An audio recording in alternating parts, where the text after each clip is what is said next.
বিসমিল্লাহির রহমানির রহিম। আজকে আমরা দেখতে চলেছি ক্লোরোমেট্রিক মেথডে কিভাবে ব্লাড গ্লুকোজ অর্থাৎ ব্লাড সুগার টেস্ট করতে হয়। আমরা প্রথমে 3টা টেস্ট টিউব নিয়েছি এবং 3টা টেস্ট টিউবেই 1 ml করে রিয়েজেন্ট নিয়েছি।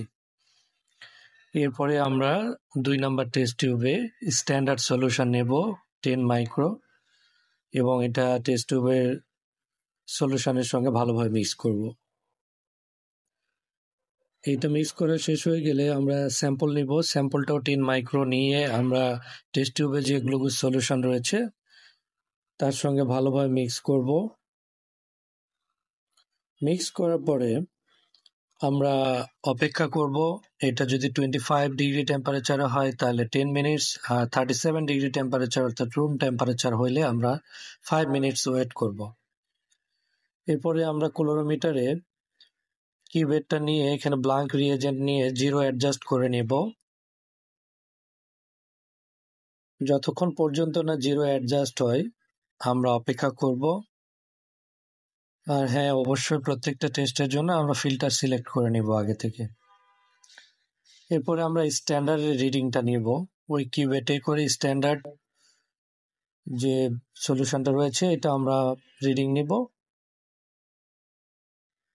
এটা রিডিংটা 0.27, সাধারণত 0.27 to 8 এরকমই এসে থাকে। এরপরে আমরা স্যাম্পলের রিডিংটা ঠিক একইভাবে নেব। কিউবেটটিতে স্যাম্পলের যে আমাদের রিয়েজেন্ট প্রিপারেশন করা আছে ওইটার রিডিং আমরা নেব একইভাবে। দেখি এটা রিডিং কত আসে। এটা রিডিং 1.1415। এখন আমাদের একটা সূত্র অ্যাপ্লাই করতে হবে ব্লাড গ্লুকোজ লেভেল বের করার জন্য। OD of sample divided OD of standard গুণন কনসেন্ট্রেশন। এখন আমরা ওডি অফ স্যাম্পল কত পেয়েছি? 1.15। ওডি অফ স্ট্যান্ডার্ড পেয়েছি 0.27। তাহলে 1.15 ডিভাইডেড 0.27 ইন্টু 5.55, এটা হচ্ছে কনসেন্ট্রেশন,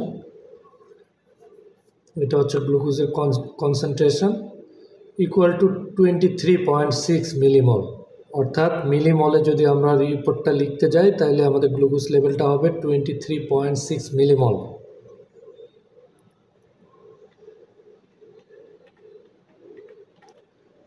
এরপরে এটা যদি আমরা গ্রাম পার ডেসিলিটারে করতে যাই তাইলে ওই একই calculation OD of sample by OD of standard গুণন কনসেন্ট্রেশনটা এখানে চেঞ্জ হবে। এখানে কনসেন্ট্রেশনটা যদি আমরা 100 দিই তাহলে এটা মিলিগ্রাম পার ডেসিলিটারে রিপোর্ট আসবে, অর্থাৎ 425.9 মিলিগ্রাম পার ডেসিলিটার এটা রিপোর্ট। ভালো থাকবেন সবাই, আল্লাহ হাফেজ।